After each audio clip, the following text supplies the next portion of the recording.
Hello and welcome. This is Rudy Puente, CG51 instructor and counselor at Cabrillo College. For this session, we're going to be talking about the Associate of Science degree at Cabrillo and what makes up its general education. We're going to start by visiting cabrillo.edu, putting our mouse on academic careers, going down to academic counseling, scrolling down and clicking on AAAS non-transfer. And once we're there, we're going to see this brief description right here. In Associate of Science at Cabrillo, the general ed is used for degrees such as horticulture, culinary arts, early childhood education, dental hygiene, accounting, criminal justice, business, etc. Okay, we're going to click on pattern. It's going to bring us to the sheet. It's a 2020-2021 general education non-transfer Associate of Science, and for short, we're going to refer to it as an AS. Okay.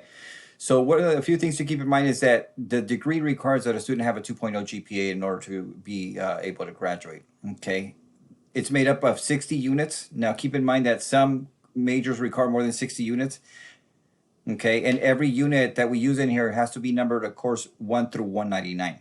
Okay, it requires general education. It requires a multicultural class. Okay, it requires math competency. And it requires major courses, okay? And don't worry, we're going to talk about all this a little bit more later on. In a nutshell, what it means is you need 21 units of general ed. You need major courses between 18 and 39 units of major courses. Elective units between 0 and 21 units, which makes up the degree of 60. So it's this big puzzle that we're putting together, and you need 60 units. But keep in mind that some degrees like radiology, tech, and nursing might require more than 60 units. Okay, but for the majority of the degrees, it's 60 units. Okay, once we're there, this 21 units up here is basically talking about this general ed right here that we're going to be covering. The first thing you need to know is every student at Cabrillo needs to complete an A1. And you complete an A1 by taking one of these English classes right here. Notice that there's 1A, 1A honors, 1A multicultural, 1A multicultural honors, and ESL 1A. Okay, it's really important that you look at the schedule of classes or that you look at the Cabrillo catalog to determine what are these different courses. So you want to read the course description to make sure you're taking the course that you like. Not the right course, because these are all the right courses, but the course that you like. Okay, once we're done with that course, then you go to A2. Okay, and basically any course down here would fulfill the A2 requirement, whether it's a Business 5 like business information systems or a public speaking, or maybe communication process right here, or intro to computer science 1, etc. Okay, so that would be the other course that you would complete is one from here goes in here. And remember, you don't have to take them in this order. They just happen to be in this order, but you can take them however you want. We go into the sciences and notice that there's a big or right here. And so basically it's saying that you need to pick a class from this area. These are all physical science classes. So any course in here is going to go in here.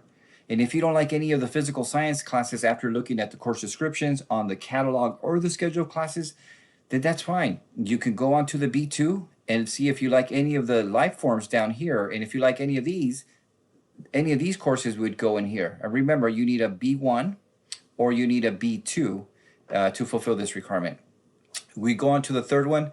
This is the arts and humanities, and notice how it says 3 units. So it's not saying you need 3 classes. It says you need a course that's at least 3 units, okay?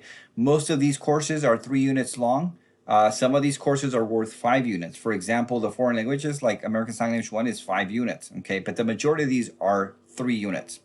And so one of these courses would fulfill the C requirement, okay? The D area, you'll notice, has 2 D area requirements. So the first D area is going to be this right here. So you got like History 14, Women in America. History 17A is U.S. History up to 1865. History 21B is Chicano History 1865 to current. Okay. Once again, the course description on the catalog or the schedule of classes is going to come in handy to make sure that you're picking the right class, the class that you want to take, because you have all these options. Okay. The second D area is made up of all these courses. Once again, pulling out your catalog, pulling out the scheduled classes online, seeing what is, for example, economics 1A, what is sociology 1, what is psychology 1, what's anthropology 2. Basically, any of these courses that I've highlighted in blue will fulfill this requirement, and you need 1 course. This E area, lifelong learning and self-development, is also required, but notice CG51, this course that you're taking, will fulfill part of this requirement. Okay, the reason being why it fulfills part of it is because it's only 1 unit, and this area happens to require 3 units. Okay, So the beauty here is, if you notice this little fine print at the bottom, is in addition to the CG51, you can take courses in the athletic department, the dance department, or the kinesiology department. And as long as they're activity courses like physical dance, physical activity like swimming, yoga, kickboxing, working out in the gym, hiking, all those courses work for this requirement. So as long as you take one course or two kinesiology courses and they're 1 unit each, or maybe you take 1 unit in dance and 1 unit in kinesiology for a total of 2 units, and you put it together with the CG51, that fulfills this requirement. Okay, but always ask the counselor if you need more clarification. You could always come in and check in with us. Okay, this is also a very important requirement, multicultural studies requirement, NC for short. Okay, every single degree that Cabrillo grants, in this case in associate of science, will require that you do a multicultural class. Okay, remember, in here you have all these courses with hashtags like art photography 15. In here you have, for example, history 14. Down here you have like anthropology 2.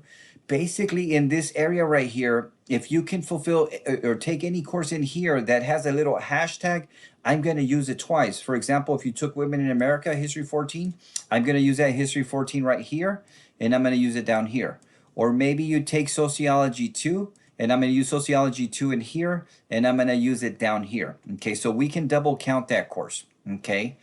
The math requirement, we briefly talked about it above, but Cabrillo does require that all students complete Math 152 or higher, okay? Many students will not take Math 152 because they'll come in and they'll start taking like Math 12 statistics or Math 10 for general ed, or maybe a higher math like pre-calculus or math for teachers, number systems, okay? And there's a few that might take Math 152. But there's also a special for you guys today. Look, if you took Algebra 2 in high school and you got a C or higher, or you took integrated math 3 and you got a C minus or higher, actually, I'm sorry, C minus or higher for either algebra 2 or integrated math 3, C minus or higher both semesters, and you can prove it through a high school transcript, you don't need to take math at Cabrillo. You're done for any associate of science at Cabrillo. So keep that in mind, okay? And if in doubt, check with the counselor and we'll work with you. This part is left blank on purpose, okay? Because this is what you are going to put together with a counselor to determine what major courses you need, okay? And this is going to vary, okay? If you're an accounting major, you're going to have a bunch of accounting courses. If you're a criminal justice major, you're going to have a bunch of criminal justice courses. If you're an ECE student, early childhood education, you're going to have a bunch of ECE classes, okay? Check with a counselor. We can work with you, but also look, go back into the Cabrillo catalog and start looking at this stuff. The catalog will spell out exactly what you need for major courses, such as the core classes, and it will also spell out what kind of approved electives, if any, you need for your major, okay? But this right here, like I said, we'll work with you as counselors, or you can also start looking at it in the catalog to get a little head start, okay? So I hope this makes sense. I'm sorry I'm rushing through this video, but if you have any questions, if you have any concerns, do check with me or do check with another Cabrillo counselor so that they can help you make sense of this information. Thank you for joining. Goodbye.